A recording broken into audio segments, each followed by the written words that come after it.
ನಮ್ಮ ಮೇಲೆ ಸುಮ್ಮನೆ ಪೊಲಿಟಿಕಲ್ ಮಾಡ್ಬಿಟ್ಟು ನಮ್ಮ ಮೇಲೆ ದೇಶದ್ರೋಹ ಸರ್ ಇರುವುದನ್ನ ಹೇಳ್ತಾ ಇರುವುದು ಅರ್ಥ ಆಯ್ತಾ?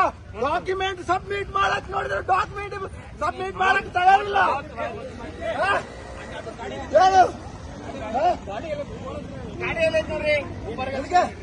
ನಂದೆಲ್ಲ ಡಾಕ್ಯುಮೆಂಟ್ ಅಲ್ಲಿ ಬಿದ್ದೈತೆ ಸರ್, ನನ್ನ ಡಾಕ್ಯುಮೆಂಟ್ ಅಲ್ಲಿ ಬಿದ್ದೈತೆ, ಬಾಕಿ ಇರೋ ಡಾಕ್ಯುಮೆಂಟ್ ಬಿದ್ದೈತೆ ಸರ್. ಪಾಕಿಸ್ತಾನ ಜಿಂದಾಬಾದ್ ಅಂತಂದ್ರೆ ನನಗೆ ಆ ತರ ಸರ್ ಸರ್ ನೋಡಿ ಬೇಡಿ ಹಾಕ್ಬಿಟ್ಟು ಜಗಕ್ಕೆ ಹೋಗ್ಬೇಡ್ರಿ ಸರ್. ಬೇಕಂತ ಅನ್ಕೊಂಡು ನಾನೊಂದು ಮಾತಾಡ್ತೀನಿ ಸರ್. ನನಗೆ ನ್ಯಾಯ ಬೇಕು, ನನಗೆ ನ್ಯಾಯ ಬೇಕು.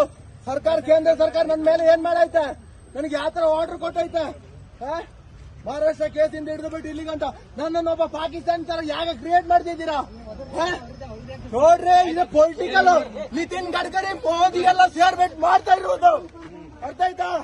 ಸೆಂಟ್ರಲ್ ಮಾಡ್ತಾ ಇರೋದು ಅವ್ರ ಪೊಲಿಟಿಕಲ್ ಸ್ಟ್ರಾಟಜಿಗೋಸ್ಕರ ಮಾಡ್ತಾ ಇರೋದು ಪ್ರತಿಯೊಂದು.